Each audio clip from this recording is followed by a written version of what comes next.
Great, excellent. So hello, welcome everyone to our VRS meeting interview. So from the beginning, I would like to introduce myself. My name is Tatiana, and I will be leading this this interview from the Innovation Forum perspective.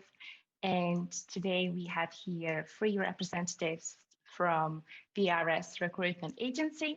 So if you could start a bit about yourself to tell us more, what do you do in VRS, and where are you based?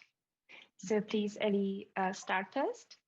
Yeah, so I lead the chemistry team for VRS Recruitment. So we focus on analytical chemistry, synthetic chemistry, engineering, and any IT associated with chemistry as well, and any of the vendors. I'm based in London, and my background is physics. I studied at Leeds University before moving to Australia and getting commercial experience in a renewable energy company, and then coming back to the UK and working in a lab-based role for Liverpool University and doing some lab work in Norway as well. Excellent, thank you. Greg? Yep, I head up the life sciences team. I'm based out of Manchester office, which is the headquarters for the UK. My background is biomedicine. I graduated from the University of Northumbria in 2017, and I've been with VRS since then. The roles I focus on are mainly in biotech, biopharma, contract research organisations, and associated positions that support the life sciences sector. Anyone from a graduate from a BSc or an MSc all the way up to director level. Nice, thank you. And Frank? Yeah, so I've been with VRS for a bit more than 6 years now. I've joined them and focused on life science and analytical chemistry positions. And I've been focusing on European positions for close to a year now, based in Paris, where I do a bit more on analytical chemistry and engineering. Okay, excellent, thank you. So all you have together, scientific background, why I decided to go for recruitment agency. So Ellie, again, please start. So I maybe wasn't your typical physicist. I really enjoyed it. I found it really fascinating, but I definitely preferred being in commercial kind of people-focused role. Recruitment was something that had always kind of been in the back of my mind. I think it's really interesting, all the sectors that we work in. And I think being a scientist and recruiting scientists really gives us an edge on kind of, we're just so interested in what we're recruiting into, and we understand a lot of kind of exactly what our clients do. We have a much better understanding than most people. So we just really enjoy it, and it does help us build those close relationships with both the candidates and the clients. Yeah, I would echo what Ellie has just said there, and say that it's not only understanding what the job role is, but understanding that person's role within the organisation that we're recruiting for, not necessarily only from a technical perspective, but what they'll be delivering on. And it's that understanding that we have from technical, what the project is and what the overall aim for the company is, helps us find the best candidates and the best talent for that position, and that for that organisation. And we can tailor the way we operate or the way we work to, meet the needs of the person or the client that we're working with. Mm-hmm. It's quite hard as well for job seekers at the moment, because there's so many jobs out there that you don't even know that some positions are available. So it's good, I guess, for us to come from so many different backgrounds, to be able to showcase all these jobs to people who really have no clue about what's out there. I remember at university, when you just don't know what you want to do, it's really, really hard to find out, which way do I go, what possibilities are out there. So the fact that we're coming from the same places, I guess, make us a bit more relevant to help people. Yeah, we've been in that position. Yeah, thank you. So already your experience. Yeah, great. So do you think that's the main incentive in your company at VRS? Do you think that's the uniqueness of this recruitment agency? I think recruitment agencies generally have quite a bad reputation. I think what makes us different is that we understand the product, understand the service, or understand the technology that that company is working with, and we understand their passion for that company, for their technology, and we therefore sort of translate that into our search and what we look for, and try and find people who also have the same passions as our clients, and therefore they can have a good match, I guess, between client and candidate. Yeah, and excellent. I think we've always been more quality over quantity, and it's been proven, to be the right approach for us because it's been going for over 20 years. And sometimes graduates who we've spoken to have become scientists and then managers, and the first thing they do when they need to recruit or have colleagues looking for jobs is just call VRS. They've been good for us. So I think sometimes we're not going to harass you or spam you with hundreds of CVs. We just want, to save time for the candidates, for the clients, and make everyone happy, really, because that's the way it works, and that's why we still get a business 20 years later. Mm-hmm. Excellent, thank you. So from the candidate perspective, so what should a potential candidate do first when they are, actually interested, when they're start looking for a new job opportunity? So yeah, Ellie, please. Firstly, if you're unsure about what you want to do, I would get in touch with the recruitment agency straight away. If you have a good idea of what you want to do, the first thing to do is to kind of build upon your CV from there. So make sure it's clear, it's concise, it's to the point. If you have a focus in mind of exactly where you want to be, put it in the first few lines. It's the first thing people are going to read. And then I would distribute it on job boards. You'll get recruiters who are relevant calling you about other opportunities that may not even be advertised. I would put your open to work on LinkedIn, so recruiters on the back end can see that you're open to work. It can't be seen by your current employer. It's just people who have a recruiter license. So it'll be confidential from your colleagues as well. And that means that recruiters will know that you're open to work, so they will be much more likely to approach you with opportunities.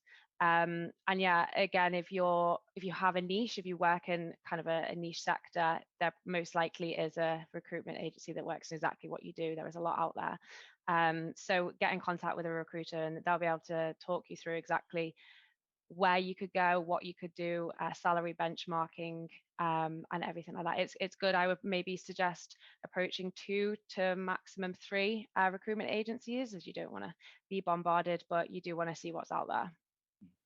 I think the common theme that Els just mentioned there is networking, and that's not networking just within your close network, that's networking within the scientific network as well. I don't think we've ever been as close to other scientists or other people as we have now with LinkedIn and other social media platforms. So yeah, getting to people like your professors, people who perhaps already made the move into industry that perhaps you're looking to go into, other colleagues, alumni, people of that nature. Yeah, networking is literally everything. And I don't think there's any such thing as a wasted conversation, because you never know where it could lead you in the future or who you could meet. So. Excellent, thank you very much. So regarding the job opportunity itself, so a lot of companies actually have mastered the art, of writing to attract the potential candidates. But how should a potential candidate analyze it properly?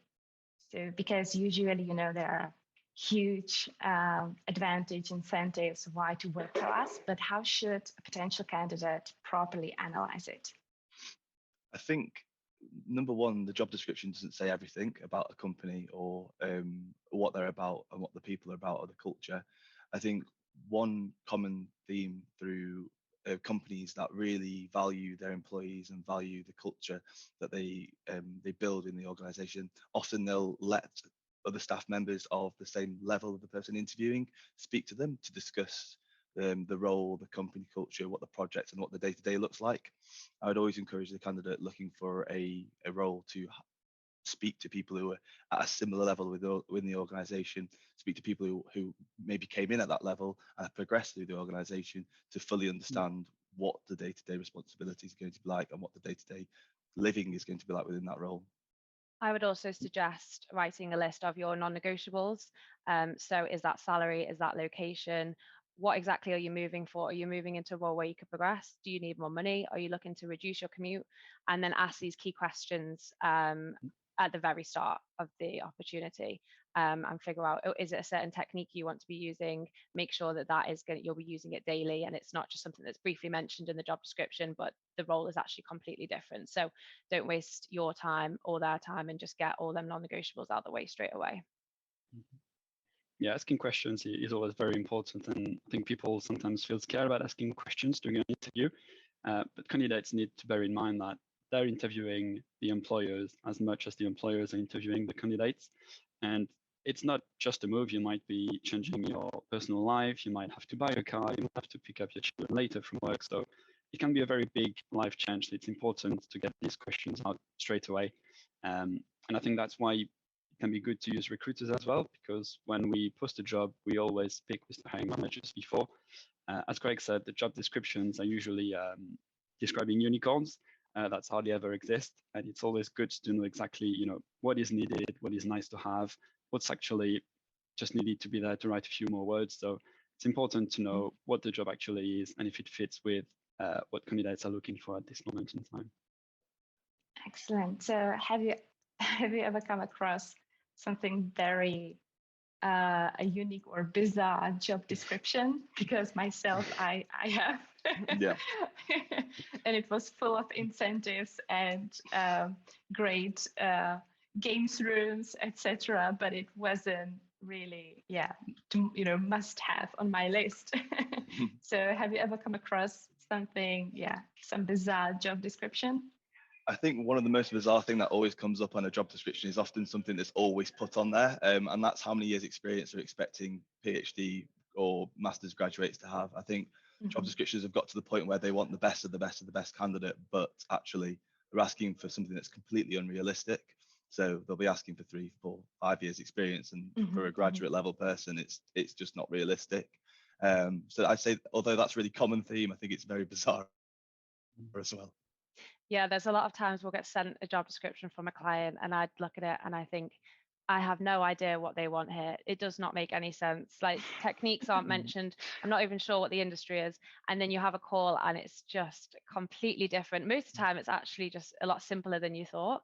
So we always rewrite our job descriptions before we post them out after speaking to the hiring manager. So we can kind of narrow down make it a bit more concise, make it a bit clearer for the candidates as well.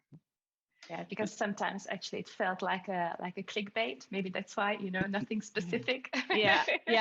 Just to be on the safe side. Yeah. And I think that's one of the problem with some of the recruitment agencies out there is sometimes, and unfortunately, agencies will leave very generic adverts just in order to retrieve some CVs online and then literally spam them to every single lab they have a contact to without your permission, which is something we never do. We always speak to the candidates and then email them a job description or at least some details that we've spoken to our clients. And then when we have a verbal permission from the candidates, we will represent them to our clients. So we've got proof, we've spoken with them and we can represent them. And just to come back on the job descriptions, unfortunately, sometimes hiring managers ask for specific skill sets, and then it goes through HR, who needs to add some specifics, who then goes by another manager, and then ends up being completely different. So once again, it's really good to speak with people who actually know what the job is about. Yeah. Also, what is the as you already mentioned, the whole process? How long does it take for you to actually pitch the perfect job description? So we have Greg, Ellie. It's not too much time. Most of our clients, I think 90% of our clients are repeat clients. So some of them we've been working with for over 15 years. So we could write the job descriptions in our sleep. You could tell us the name of the job that they have and we can write it. So, I mean, if it's a brand new client, we'd obviously take quite a lot more time having a full kind of interview and long conversation with the hiring manager. But I would say you can get it done. If you have a chat, you can have it done in half a day. And then you can post it. Yeah, I think the difficulty bits is when there's lots of people involved in our client side of things, when there's a few managers that want a certain type of skill set. So there's a lot of adjustment that takes place on the client side before it gets posted to us. So that can take a couple of weeks. It just depends on people's availability. I think one of the biggest challenges or hurdles to get across with recruitment is it's not everyone's first job or primary responsibility in their role. They're also doing a day job while trying to recruit into their team. And that's, I guess, a major benefit of using a recruiter is that we're looking at the time where they're working and we can provide them with CVs or candidates that are interested in their company without them even lifting a pen. And that's I think recruitment generally is quite difficult, and it's quite time consuming, and that's what we can offer. We can be more, I guess, more time efficient. Mm-hmm. Great. So let's imagine I read amazing job description. I send them my perfect CV, of course, and then I got an email or a phone call where I am invited for a job interview. So what I should keep in mind, what I should be focusing before the actual job interview? I think the most thing you have to focus on is how well you know your CV. A lot of people have made an application of a CV that they wrote maybe 1 or 2 months ago, or even a few weeks ago, and actually don't remember the specifics that they put on their CV. So it's preparing what you've put on your CV so that you can explain every single point on it. So that might be a technical point that you put about a particular project or a particular part of your project at your PhD, or it could be something that you've done out of the scientific sector with a part-time role or something like that. If it's on the CV, you have to be able to talk about it and give examples to prepare technically very well about what's on your CV. So that's number one. I'd say number two is make sure you know exactly about what the company does that you're applying to. Do some more research that's just outside of reading their kind of Wikipedia page. Make sure you've had a look at any new announcements on LinkedIn. You've looked at news articles, what have they been up to recently, and be able to confidently say why you want to work for this company and what you could bring to the company. It's an obvious one as well, but make sure you're just very aware and you fully understand the job description. If you're working within a recruitment agency, they'll be able to help you through this as well. And you can take some time to kind of marry up each job requirement with your skills and how you can kind of bring to the company and just sell yourself and what you can bring to this particular role and what you can bring to the company. I think it's really important to prepare and make sure you can go through why you are good for the position, and to be prepared about what they expect, what you can provide, and why you would be a really good fit. So as Craig and Nell said, it's preparation. I think it's really important, and always being honest. Again, the job descriptions might describe or ask for a lot of things, and it's just about telling them what you actually fit, what you could work on, what won't be a problem for you. And sometimes, which is most of the time, some things that you won't know, and that's fine. And it's just about being open about it and saying that we can learn quickly, you're motivated, and come back to times where you've picked things up very quickly. And yeah, I think being honest is very important. And a lot of people are scared about telling they don't know something or don't know how to do something, where we noticed a lot of the time, knowing what you're good at, knowing what you can do is much more important than what you don't know. Because that just gives the clients sort of room for improvement and clear progression, really. Yeah, I think good candidates know what they know, but the best candidates know what they know, be able to explain that, but they also know where they need support and where the training is needed. And they're not expecting to know everything. So yeah, knowing what you don't know and where you need support, that would put you on a clear path for training within the organisation. And have a clear answer for what you're looking for in your next role and where you want to progress. There is no point applying to a position and then say, okay, I want to apply for a scientist position, but I'm planning on doing a PhD in 2 years. If the company can't support you and offer you a collaboration for their PhD, you're automatically going to get rejected for that role because your future kind of plans don't line up with the company's. And that can apply to, you've applied for a scientist role, but really you want to, in the future you want to work in, I don't know, a project management role. Well, they don't need a project manager. They need a scientist who wants to work in the lab. So yeah, just make sure you kind of have a clear progression on where you want to go. And it's also a great opportunity towards the end of the interview to get them non-negotiables out the way in terms of how often do you need to be on site? Is the commute feasible for you? Is the salary right? Is there flexible working? All these things that will, if you're going to go to the second stage, hopefully you're going to go to it knowing that if you get the job, you'll accept it. The following question would be, what should I avoid as a potential candidate? What should I be careful about for a job interview? Yeah, I guess a non-flexible mindset. Don't be so rigid. I mean, you can have non-negotiables, correct, but they should be out before you're even speaking to the person. but an openness as to what the company is trying to achieve by hiring you into that role. In a larger organization, the roles have been there for X amount of years, and it's likely that they'll know exactly what this person is going to be doing in the first maybe 0 to 3 years of their time with the organization. If that's a startup or a small biotech that's continually changing, your role is not going to be fixed into something that's going to be the same year on year on year. It's not going to be the same week to week, never mind year to year. So it's having understanding an idea of where that company's at, what the role's likely to entail, but also what you're going to have to be able to pick up on the side as well, rather than it just being the same all the time. Mm-hmm. And we touched on this in the previous answer, but if you have something on your CV and you've put something down that you maybe have looked at or done once, and you're kind of claiming you're an expert, and then they ask you the question and you're going to fail on it straight away. So do not lie about any experience that you have, because you will get caught out, and unfortunately that will mean kind of the end of that opportunity for you. So yeah, definitely do not lie. What is the process after the job interview?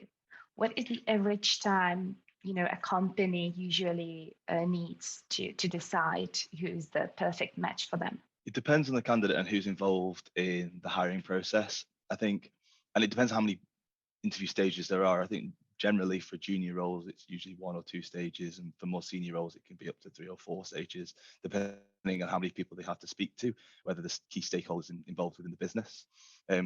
We've had people leave interviews and we've had calls as they've left the door, so we can call them for a job offer. We've also had to wait 1 to 2 weeks. So it really depends on who the decision makers are in the organization and how well that person performs and how aligned they are to the job role. Yeah, we've had perfect people just leave, and then we've had a call from them immediately say we've offered them a job, and sometimes they've offered the job on the spot. So yeah, it's case by case basis, I would say. Yeah, and it definitely depends on the client as well. I think that is the positive to working with a recruiter, because we can kind of get, we understand how many more people are left to interview. We can kind of, a big part of our role is managing our clients as well. So due to no fault of their own, as Craig mentioned, their day job isn't recruitment. So they can get swept up in other things, and they don't realize when you have a good candidate, you need to move quickly with them. So working with a recruiter will help kind of push the process along, and it'll give you a bit more inside information rather than just being kept in the dark with everything. Yeah, we are the middleman, and can also be the bad guys, really. We can be the one chasing, we can be helping with the negotiations on salary, or if you've got notice periods you'd like to push forward, etc. We can be really the middle people, so in order to make the process quicker and faster for everyone. So I think in average we probably say process between 3 to 4 weeks from when you apply to when you hopefully would get a job offer. Again, it could be very much quicker, it could be longer. Sometimes it happens. Yeah, I would say a few weeks. Yeah, the caveat for that would be if there's like an end date or a close date to a job posting that's perhaps been put 6 to 8 weeks in advance, see who they get in those 6 to 8 weeks, and then they'll begin the recruitment process. But generally speaking, roles that come to a recruiter are hopefully usually boxed off in sort of 3 to 4 weeks, depending on the specific requirements of the job posting. From your perspective, are there any specific recruitment tasks which can actually help, for the company to decide? So do you have any specific tactics how to pick the perfect one for them? I think it's you can tell. Yeah. If it's not a secret. I think one thing is always to aim for a date in mind. So if you aim for a date in mind, it's likely that everyone will work to that date. So we'll have candidates for that date. And that obviously speeds the process up. With regards to sort of finding the right profile, sometimes it's really easy and sometimes it's really, really not easy. And it's having that constant communication with the hiring manager in order to, okay, what do you need versus would you like to have? And we go for what they need first and then all the extra bits on top of that. Often there's people that can develop into a role that won't necessarily walk into the role straight away. And it's having that conversation with the person hiring as to whether this person will be at the same level that you want in 3 months' time. They just need a bit of training, or that person will require a year's training before they're at the same level. Can you compromise on that? And once you know what they do need and what they would like, you can sort of get a candidate across quicker, I guess. Yeah, and I think that a lot of our some of our clients, they may be hiring into a role that they've never hired into before. Whereas we understand the market, we always hire into these particular positions, so we can straight away tell them this person does not exist, or you're going to have to pay X amount for this person, and then we can send over any compromises, and we'll always explain what the compromises are as well. So we can just help them along in that respect. And working with a recruitment agency too, you may have a perfect candidate, but we'll have the inside knowledge that they already have 3 other interviews next week. So we will tell the hiring manager, look, you need to move quickly with this candidate. Whereas if you had applied directly, they just wouldn't have that information, so they could sit on things for weeks, as Craig previously mentioned. Great. I think Frank already mentioned regarding job interviews questions, but from the candidate perspective. So can you be more specific about that? So what question I should ask during the job interview? Well, first, I think it's obviously, once you've understood the job description and read it, if there are specific aspects you want clarification, it's always good to hear it directly from the clients. So you can clarify these points. And then with regards to the questions, it's always good to write them down. And if it's a phone interview or a face-to-face interview, maybe have some bullet points with keywords to make sure you don't forget. And have a very extensive list because during the interview, some answers will definitely be answered. And at the end, it's always good to have some questions for them. And it can be with regards to the team, how big it is, what's the turnover like, what's the progression like, what are the company's objectives on the short, medium, long term, what would be the training provided, what kind of positions I could be going into in the future. So I think it's all the questions you would like to know. Generally, there's always a way to ask them. You just need to word it carefully so it doesn't come across as you want to progress too quickly or you're only interested in the money. We all have bills to pay. They all tend to get higher and higher. What's important is, you come across well. And, I don't think there's any questions you should not ask, but you should always be careful about how you word it. I always tell, particularly the junior candidates I speak to, is imagine we put you in that organization tomorrow. What questions would you have in order to do your job properly? And those often people are questions like, so what projects am I working on? Who's my manager? Who's people in my team? What does that team look like? Where their specialities are? What expertise do I have to bring to the organization to fulfill those projects? And then immediately, if they get put in that position, you can suddenly think of 10, 15 questions that you want to ask. Whereas someone asks you straight on the spot, you're like, oh, I don't know. I think you've answered everything. I think you've answered all my questions. And that's never a good approach because it doesn't sound like you're interested. You always want to be able to ask something at the end. So imagine you in the role and you'll have loads of questions that come into your mind. So there is no limit. Yeah. Yeah. So there is no limit of questions. Better to just have at least one. Yeah. There are sometimes questions that people don't think about asking, but for example, the opposite of what you like about the job, sometimes you can ask them, what are the negatives about the job? It can be really hard physically. It could be, spending a lot of time on the road if you're an engineer. It could be a lot of travel if you have to go to a few sites. So don't be scared about asking, not annoying questions, but questions that, might have a negative, not answer, but don't be scared about asking what's not so nice about the job. If you could change something, what would it be? I think these are really important to get a good insight into the position as well. I had a candidate very recently ask quite a bold question to the person. And it was, is there anything that I've said that put you off about, or is there anything I've said that would you like me to elaborate on?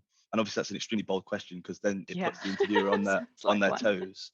But it also gives him the opportunity to ask to elaborate on perhaps points that he wasn't clear on in the first instance, or any slight reservations the client had about that person. He was able to then alleviate those reservations and move forward from them. So yeah, it's a bold question, but it's got rewards to it. Another bold question I've had candidates ask, are there any of the candidates in the running and are they better than me at the end of the interview? Which it's a risky question, but you really can get away with anything if you word it right.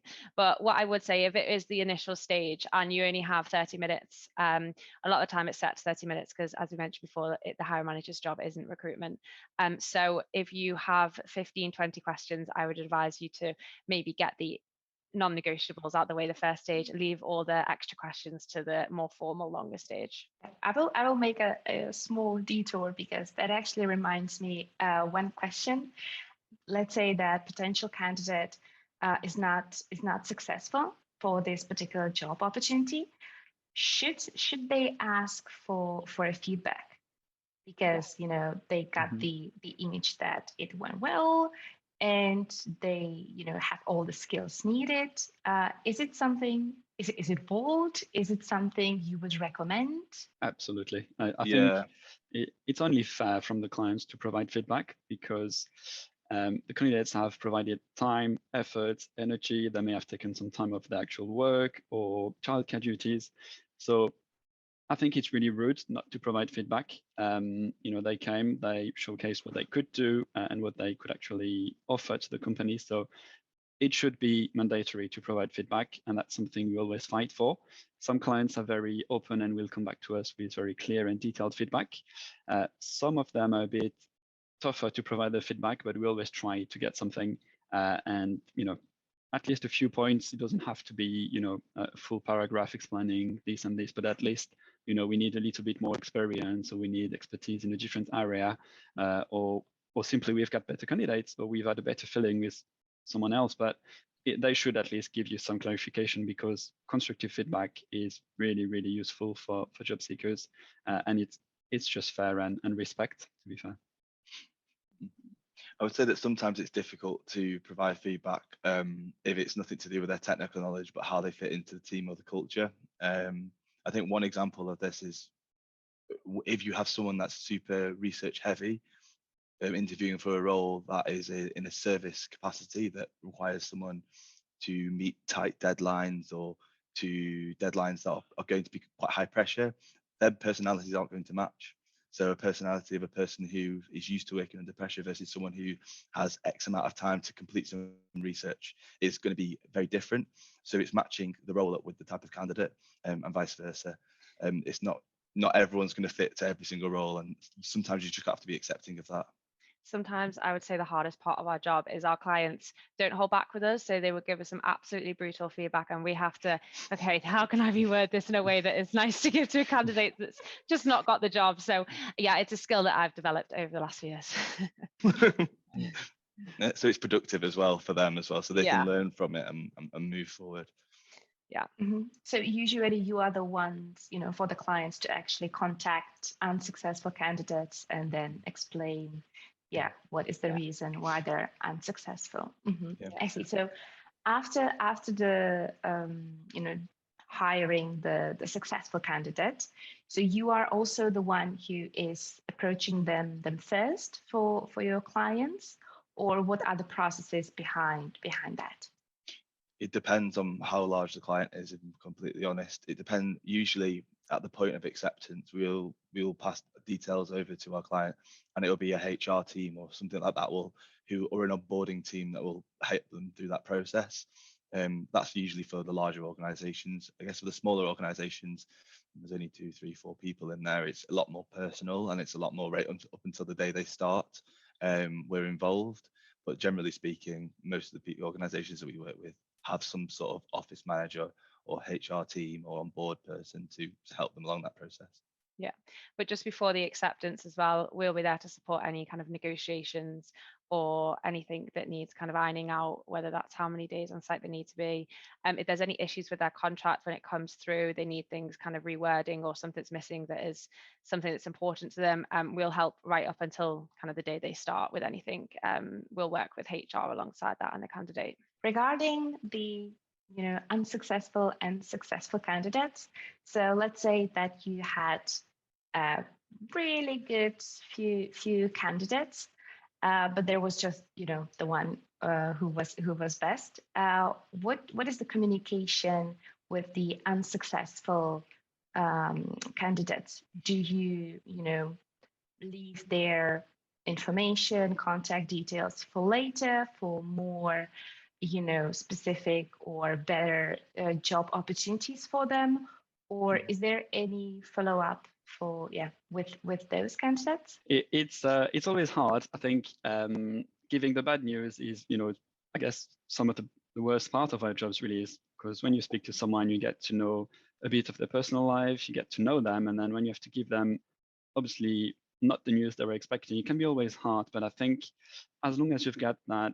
honesty and the feedback, it's always, they really appreciate the fact that you pick up the phone and tell them why they've not been successful.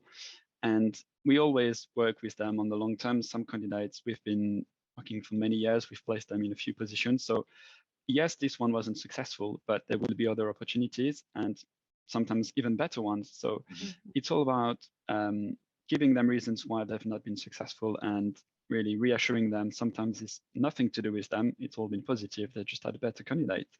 And it can be hard sometimes for them to digest.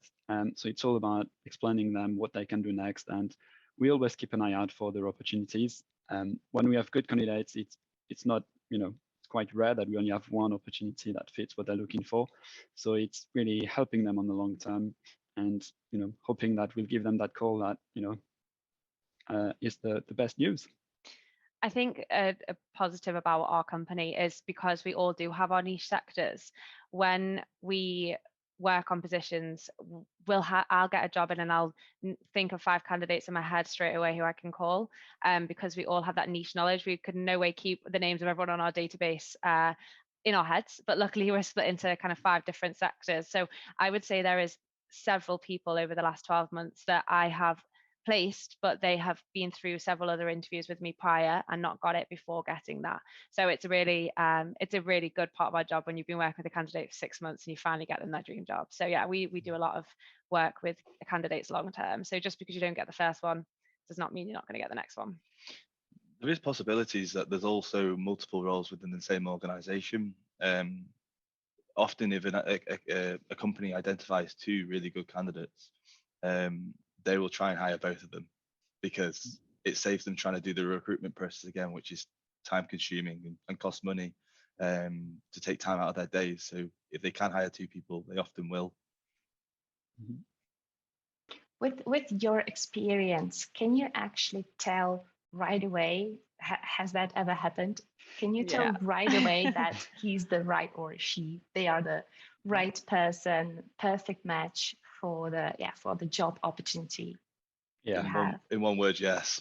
I think it's a great feeling when what are the hints? So what are the hints, especially now, online job interviews? How can you tell right away? I think, aside from seeing an excellent CV, it's that attitude when you're on the phone to them. And I think that is what gives it away, that first phone call. You just learn so much. And if someone's got a proactive attitude and they seem genuinely interested in the opportunity and everything kind of marries up, it's a great feeling. They're going to get it straight away. Yeah, I would say the gut feeling is a lot in this situation, and it's surprising how often you get off the first phone call with a person and you're like, they're going to get this job. And they do. We actually have bets on it. Yeah. Well, unfortunately, sometimes on the CV, you could see a great CV and think, well, they're going to get it. You speak to them and they're not going to get it. And on the other hand, sometimes you can speak to someone not being too sure, and then you put the phone down and for sure they're going to have a fair few interviews. And then I think the final moment when I know is when I call them to prep them before an interview. With the types of questions they ask you and how prepared they are, if they're going to make it or not. And it did happen to me a couple of times to write, I'm sure they're going to get it. And it's really satisfying to know that they get it at the end. Excellent. So does it actually differ, the kind of an image illusion of the CV, and then you actually see the person, have actual conversation with them? Is it a big difference usually, or can you actually tell? I would say that's like 7 or 8 times out of 10 if the CV is good. Okay. and they've if the CV is good on paper and they've mentioned or highlighted the right things, the reason they've done that is because most of the time it's because their understanding of that sector or what the jobs they're applying for is really good. So I'd say 7 or 8 times out of 10, if it's a good CV, usually it's a good candidate. Yeah. But there are occasions where it's clear that people have over elaborated the experience that they have, or maybe it's the experience of their colleague of theirs, or they've worked in a team to achieve that common goal, but actually they're a small cog of that project, not the main person. And that's when it catches you out, because what they've written about is really important and really useful, but actually what they were involved in as part of that project was considerably less than what the CV suggests. I think you can weirdly tell people's personalities from their CV sometimes, like the way they write, which is bizarre. I think it's probably something you just get used to after reading thousands, but the intuition, yeah. Yeah.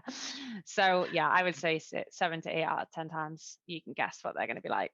Interesting. Yeah, that's a high number. I mean, okay, great. I would say we have read thousands of CVs, so that's probably why. That's why I'm asking. Already experienced. Great. So after the candidate is actually hired, so do you have any communication with them, let's say throughout the probation period, or first, couple of weeks, for them to actually adjust and excel in their new job? We will usually call them in their first week to see how everything's getting on. I think if a candidate is unhappy, it's often they'll come back to us and tell us why they're unhappy. But I think the way VRS operate is that we usually we aim to get a perfect match every single time. We're not just placing in a candidate in a job for the sake of placing them in a job. We want this person to enjoy and be happy with the decision they've made to join that organisation. So yeah, we will check in, and also we'll check in with our client as well to see how they're getting on, if they're going to pass the probation or not. Most of the time it's just a really nice fit, and they're there 2-3 years later and they're very much enjoying it in a slightly different role to what we placed them in. Okay, great, thanks. So last but not least, what are the best tips you can give to any potential candidate? I would say, if you're going very back to the beginning, if you're a fresh graduate and an early career scientist, the best thing you can do for your career is be flexible. Whether that means location, you may want to, I don't know, be near your family, be near your university, but the amount of opportunities that will open up if you're open to relocating, doesn't have to be anywhere, you can have kind of a few ideas in mind, is huge. The best graduates who are flexible on location end up getting the best jobs. In terms of salary, you need to understand kind of what you can live on and what's realistic. But again, be flexible with salary, because an excellent opportunity with a really great company may pay a little bit less than, say, a large pharmaceutical company, but you might learn twice as much and then you'll just progress quicker. So yeah, be flexible. Network is for me. A lot of the jobs that we see advertised aren't the only jobs that are advertised. There's roles that are coming up in a company that aren't even on any public website or database. So talk to people, see what jobs are available, and yeah, no conversation is wasted. I'll say preparation. Whenever you want to apply for a job, prepare your CV. Whenever you're interviewing for that job, prepare yourself, prepare your questions, prepare your answers. And if you get to the final stage again, prepare what is important for you, what is non-negotiable. And yeah, if you get any problems, we're here for you. Great. Okay, that's all for me. All my questions have been answered. So yeah, thank you very much. Thanks to you. Thank you. Yeah, that was good.